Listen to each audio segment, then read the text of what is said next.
Qu'est-ce que le nouvel ordre mondial?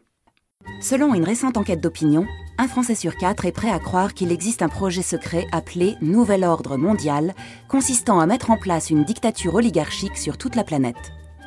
Nouvel ordre mondial. Depuis des décennies maintenant, ces trois mots sont utilisés par les conspirationnistes pour désigner un prétendu plan secret de domination du monde que mettraient en œuvre au choix les Illuminati, les francs-maçons, les juifs, Satan ou encore des extraterrestres reptiliens. Le mythe du nouvel ordre mondial est né dans les années 50 aux États-Unis au sein de l'extrême droite anticommuniste.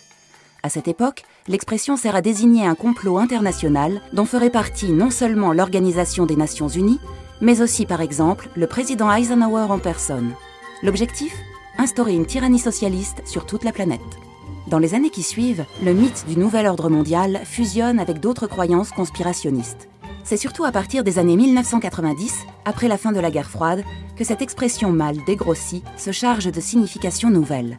Elle devient le synonyme d'un pouvoir sans partage, d'une élite mondialiste, dont l'avènement annoncerait carrément la fin des temps.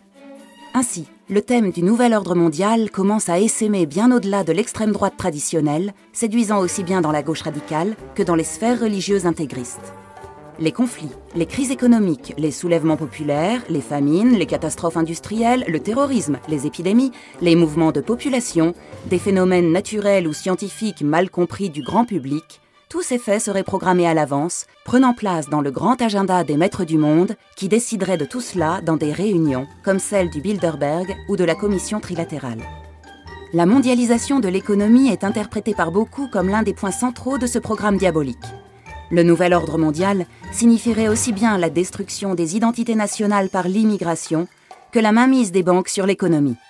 Son idéologie, le mondialisme, aurait pour but de détruire tout sentiment patriotique ou spirituel, de briser les liens familiaux, d'abolir la différence entre les sexes, de changer les citoyens en consommateurs et d'asservir les travailleurs.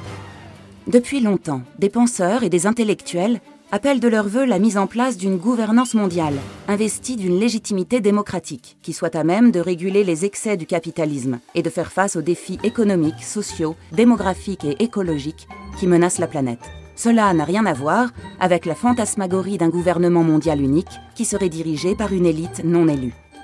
Le mythe du nouvel ordre mondial renvoie à un très grand nombre de significations différentes. Pour nourrir leurs obsessions, de nombreux conspirationnistes n'hésitent pas à sortir de leur contexte ces trois mots lorsqu'ils sont prononcés par des personnalités politiques de premier plan. Ainsi, en septembre 1990, alors que l'URSS vient de s'effondrer, le président américain George Bush utilise l'expression de « nouvel ordre mondial », non pas pour avouer qu'il fait partie d'un complot maléfique, mais simplement pour évoquer l'émergence d'un équilibre géopolitique ne reposant plus sur la rivalité entre l'Occident et le bloc de l'Est. D'autres responsables politiques ont employé ces trois mots pour parler du monde de l'après-11 septembre, en leur donnant, là encore, une signification très éloignée de celle des conspirationnistes. Thème de prédilection de la mythologie conspirationniste contemporaine, le nouvel ordre mondial n'est au fond rien d'autre qu'un banal phénomène de croyance.